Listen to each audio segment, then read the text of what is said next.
Man, so you viewed the game, man. You saw what happened. Couldn't pull out the win. Yeah. What are your takes on the ball game? Well, first, I enjoyed the improvement in the run game. Let me say I enjoyed the improvement in the usage of our running backs going into the second half. I was tuned into the show, and we're mentioning how we had seven yards per carry from Simeon Price. We had 8 from Michael Welch, but yet we just weren't using them. So I enjoyed although I wish there was a little bit more, I did enjoy that Micah was getting more reps. But what's really still been on my mind was that 2-minute drill at the end, man.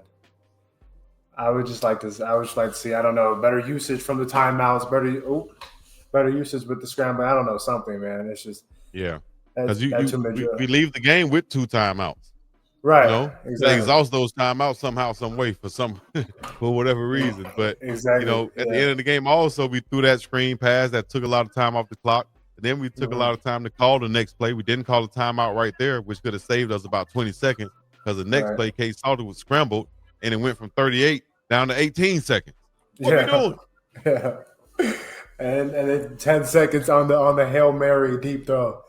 Exactly. Like, man, there was just a lot of things that could be cleaned up. But overall, I'm not too worried about the team's future. There was still. I'll say this: we're right there, like you said. We're right there.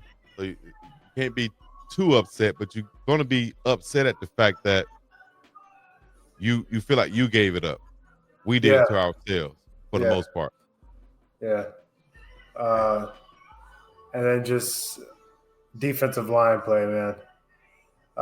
We have too many studs on that defensive line for them to allow the running that was all over them the way that they were, man. This is what I was complaining about at the end of the ball game.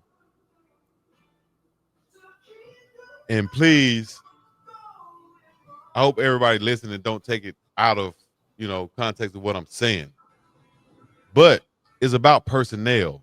If you look at Colorado's roster and depth chart by position, I think there's about 8 to 10 defensive tackles on the line, meaning that from 295 pounds to 300 pounds, we have those guys on the line that we can use at our disposal, right?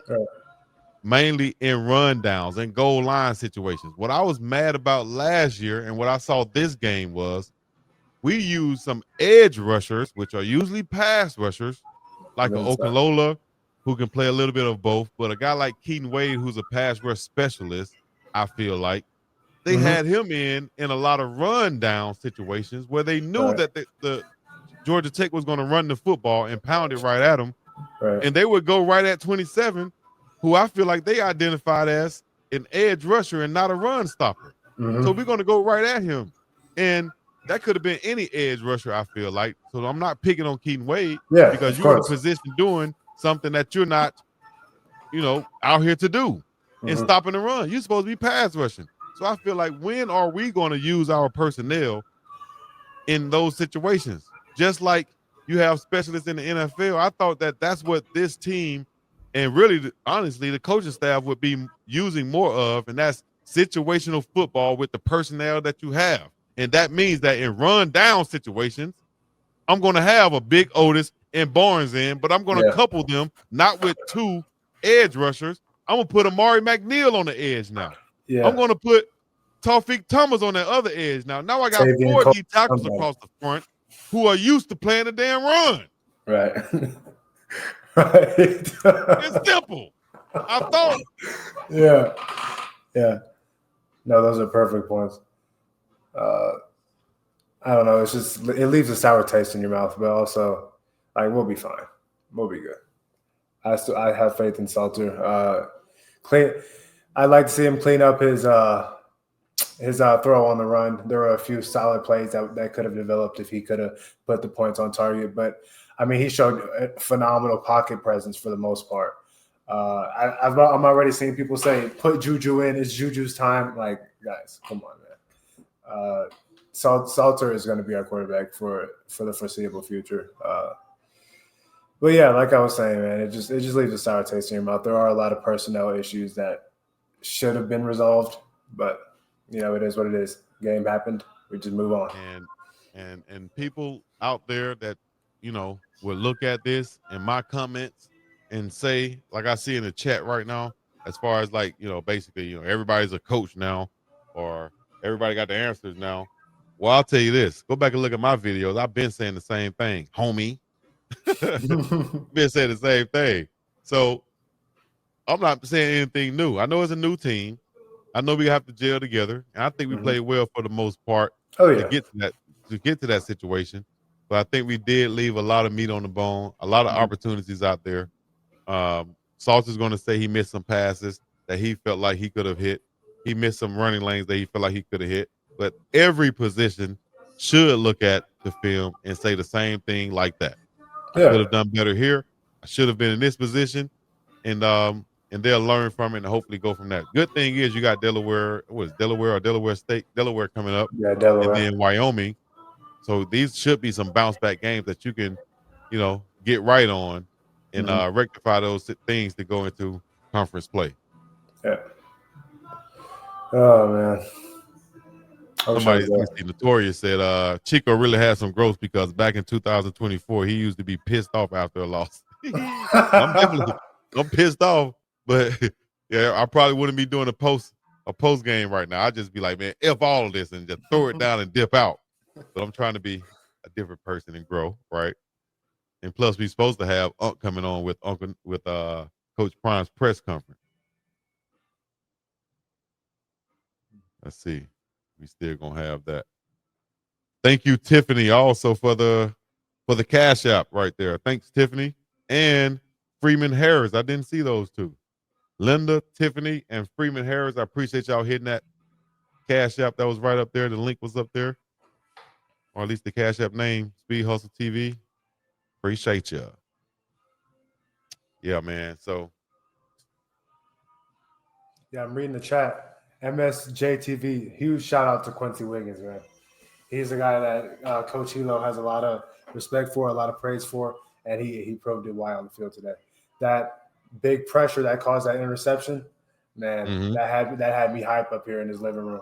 But no, Q was edge rusher is a position that I see a lot of people commenting on. Like if there aren't a lot of tackles or if there aren't a lot of sacks, they feel like I've seen comments already saying like defense our edge rushers did nothing though they did a great job, especially Quincy of keeping what's dude's name their quarterback whatever their quarterback I already Haynes King. yeah Haynes King. What a Uh, name. at the beginning of the game, at least they did a good job of keeping him contained. But yeah. I bet they used to kill him in middle school or elementary school. Yeah. Underwear King, Haynes King. Haynes No, King. you the Oh, underwear king. What type of drawers you got on? I bet you don't have on no Fruit of the Loom. The oh, kids are get on you, boy. yeah, Cam kids are Michael is mean. I think he's out with an injury. Yeah. 91 on defense is a dog. He played well for the most part, I think. That's Brandon Davis Swain getting in the backfield. Chico, is it just me or has Case Salter got a weird throwing motion? I think everybody's throwing motion is different. I don't think Yeah, it's whatever's comfortable. too I don't think it's too weird, but I do think he probably is going to go and put some extra emphasis this week in practice on throwing on the run Yeah. because the ones that he did miss overthrow and wide open a couple times to the back he missed, it was all on the run throws. And even the deep pass down the field he tried to hit Draylon Miller, it was behind him. It was all on the run throws. And that's one thing that I think people may have gotten spoiled with Shedeur Sanders is this guy's pinpoint accurate. Yeah, and especially even when he's outside the pocket and throwing on the run, he can really put the ball right where it's supposed to be. So we got to take our time with Salt. He's not Shedeur, but he has his own tremendous attributes, should I say. Mm-hmm. And I think once he continues to take what the defense is giving him, he'll be a real problem. Haynes King basically did that. He took what the defense was giving him. He'll pick a alley and run right through that thing. He'll let this blocks develop and run right through that thing. He wasn't trying to do too much. He just did what was there, took what the defense gave him, and that ended up with 156 yards. Buffalo Dorado, who's a known member in the Colorado fandom, he said it's embarrassing how loud their section is compared to ours. He was at the game. That's surprising. Oh, really? Yeah. From my Dang, man. experience, Folsom gets rocking, man. Have you ever been Yeah. to a game live, Chico? Yeah, I was at the, what was that, North Dakota State game, Oh, yeah. the first game of the season. I was at the first game Coach Prime ran out on the field at Colorado. Who was that against? The first game ever. I forgot who it was against. Nebraska. No, I was at the Nebraska game. Wasn't Yeah, I was at the Nebraska game. Yep. It was TCU to Nebraska. Yeah. And then I was also at Arizona State game at Oh, Arizona okay. State Yeah. and at the Arizona game at Arizona. And I went to those Arizona That game games was because fun it's too. what you call it, a direct flight to go there. Oh, So yeah. I'm with it. I thank y'all for supporting me. Thank y'all for coming on. All the super chats like this one right here. International Voice from Miami, Florida, from D Will in the 305. I appreciate you for checking in with your dog. Anybody with any other super chats, thank y'all. Any businesses, any products out there y'all want to promote, you could do it in the super chat, or y'all can hit me up directly and get an official sponsorship package going on. You understand me? Y'all can spend as low as $50 a month and get something, right? $50 a month, you can get something, even if it's just a Exposure is mention on the morning exposure. run. Right. Good exposure Yeah. to some places and people that you won't get exposure to any otherwise. You know, why not do it with us? Spend with us because we got Duke Scoop checking in. Duke, Yo. What up, Dukes? What's up with Dukes, what's at it, man? Give your thoughts real quick. We've been on for a while giving our thoughts, but you here, so we back on. Talk to us. Oh no, that's man. Hey man, like you got some stuff to build on. I just think, man, you just gotta run the ball, man. You gotta run the ball on first down too. I don't care what the look is. Sometimes you just gotta pin. You just gotta say, look, we running the ball and y'all not stopping it. So I think if I'm doing the math correctly, I think they threw the ball around about 65% on first down. You go look play for play, like bro, just run the ball, man. Run the ball. Run the ball. Run the ball. And then clock management at the end kind of got to us too. I think you had a minute and 7 seconds. You got to get more than 5 plays in a minute and 7 seconds for sure. Yeah. Awareness. That's what I was saying. Mismanagement and awareness right there. You leave the game with 2 timeouts. Like, how we leave the game with 2 timeouts when you spend 20 seconds on one play from 38 to 28. From 38 to 18 seconds left in the ball game on that scramble. So you got to find a way, man, to you got to have, man. Awareness was on 30 on that one. Yeah. Mm-hmm. For sure. but and then he tried to get out of bounds to save it, but if you know that you have 2 timeouts, you could have just thrown that ball out. Man, he went across the field. He could have gave himself up, and got up and called a timeout. Man, or gave himself up, and it was a first down. Yeah. Oh yeah. Okay. Yeah, you're right. Yeah, you're right. He ran above. He went past the line of scrimmage to try to get back. It was just like a bad moment. He'll fix it though. Like I think he got time, but I think really like going forward, you got so much to learn from. Like run the ball, man. Trust the running back, man. The running game work, man. 30 carries, 150 yards, 4.8, man. Man, look, this is another number I saw. Colorado only passed the ball 8 more times than Georgia Tech, and Georgia Tech rushed the ball 19 more times than Colorado. Say that. Yeah. That's huge. Yeah, like, that's stat farming. You feel me?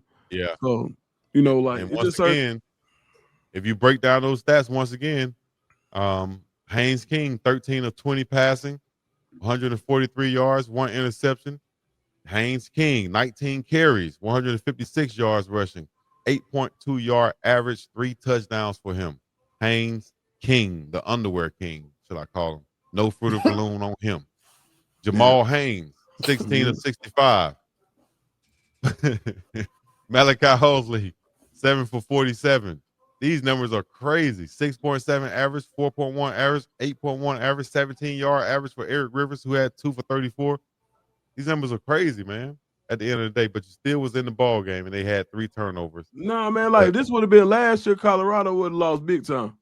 So I ain't as upset. You feel me? Like I'm all right. I'm real low key. I'm cool. You feel me? Like I feel like, and then now you got to watch out. It's a big game coming up, man. Georgia Tech and Clemson. You got to be rooting for Georgia Tech in that game. Yeah, because now the better Georgia Tech does, the better it is for Colorado's chances. But as long as Georgia Tech goes out and wins 9-10 games, this ain't no bad loss. And it's the first loss of the season. And now the way things are set up, if you're gonna take one, take it now. Mm-hmm. If you're gonna take it, only lost by 7. You know, right. It's first game of the season, like you said, and you hope that these guys come out and really ball out for the rest of the season to kind of, you know, put that under the rug. If you can go and play and pretty much run the table rest of your season, though, that's when it'll really help for you to get hopefully into those to the college playoffs. So here's the schedule for everybody out there that want to see it. Y'all can see that right there. Let us know the games that it's Delaware, Blue Hens.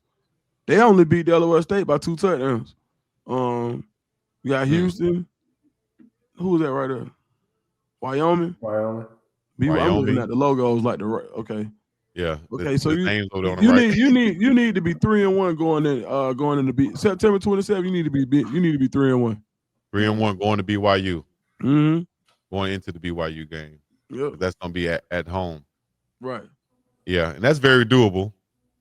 Just got to win at Houston on the road, which is not a easy place to play at. I played down there. If it's the same field and stadium, shout out to Heineck Williams. I still remember him hitting me over the middle. He was a safety for the Cougars back then. I think I still hurt sometimes when I think about his name. Oh, it caught me over the middle, Dukes. They wouldn't even throw me the ball, Dukes. I'm just running around. He just smacked me, dog. I said, damn. Man, I don't care if you did it, you won them. Hey, I don't care if you got the ball or not. That's what they say. I don't care if you did it, you won them. Okay, I don't care if you got the ball or not. You getting this too, buddy. That's exactly, man. Big old safety too, dog. Smack me. Damn. Man, I promised last night. I told Kev, I said, man, somebody get in your area, hit them. I don't care what happened. Hit them anyway. And they will think about you every time. Yo, they might be remember. They might be calling your name 20 years. Hey, dude, they might be calling his name 20 years later. Like Chico. Chico ever got that. Takes a little air out of that momentum. Gibbs goes for the home run. Smith back there, and somehow goes for the home run.